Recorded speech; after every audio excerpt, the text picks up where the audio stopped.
He looks like an insurgent. He's actually a US ally, the new face of America's fight against Al-Qaeda. Al-Qaeda slaughtered our sheikhs, our children, he says, and we will terminate them. By we, he means men like these in Iraq's western Anbar province manning this checkpoint which, though unofficial, is supported by the US military. The men drawn from tribes or their umbrella network, the Anbar Salvation Council. Police vehicles pass through without question, for the tribes have split their forces. Some to the police, who intone tribal chants before operations, while others are kept as private paramilitaries, hit squads, assault teams, sanctioned by the Iraqi government, their loyalty remaining with their tribal sheikhs. All of which suits an America desperate to crush Al-Qaeda. Beyond Baghdad, moreover, a number of tribes in Anbar province have in recent months finally said enough and begun to link arms against extremist operatives who have killed their sheikhs and sought to poison their young people's minds. Here in Anbar province, America cannot defeat Al-Qaeda with the troops it has.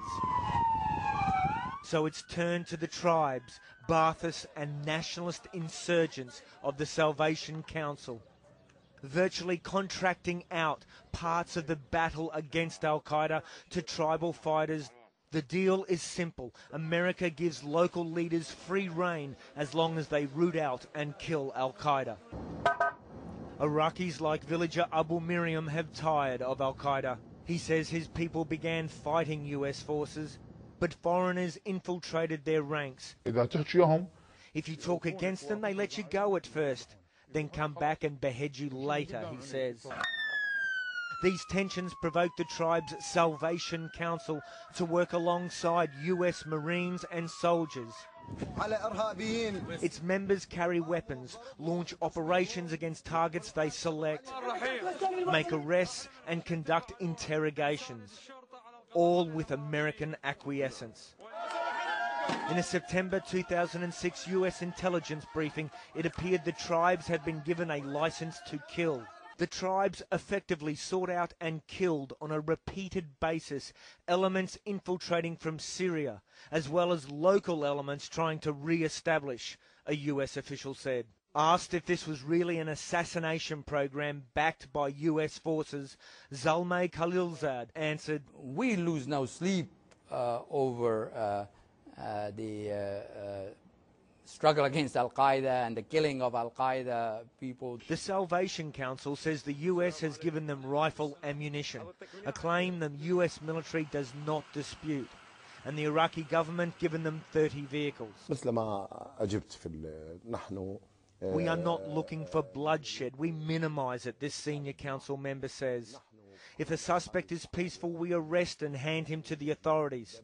But if he resists, there will be no other way than to shoot him.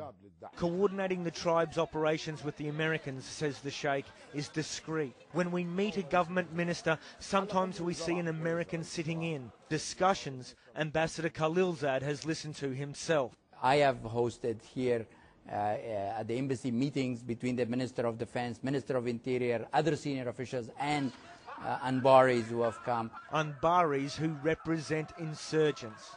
And in his final press conference, the ambassador goes further still. Coalition commanders have been able to engage some insurgents to explore ways to collaborate in fighting the terrorists. The Salvation Council doesn't hide its insurgent past. Most of us carried weapons against the occupiers at the beginning, says the Sheikh. Then we dropped them and started a dialogue. But that doesn't mean we accept the occupation. Al-Qaeda has hit back at the tribes, hard, sending chlorine bombs, car bombs and suicide bombers and explosive chest vests against their leaders. Asked what would become of him if Al-Qaeda knew he was talking, Abu Miriam replied, "I will be killed, in fact slaughtered with a knife. But not if these police and tribal paramilitaries can help it." for they are America's new front line against Al-Qaeda. Michael Ware, CNN, Baghdad.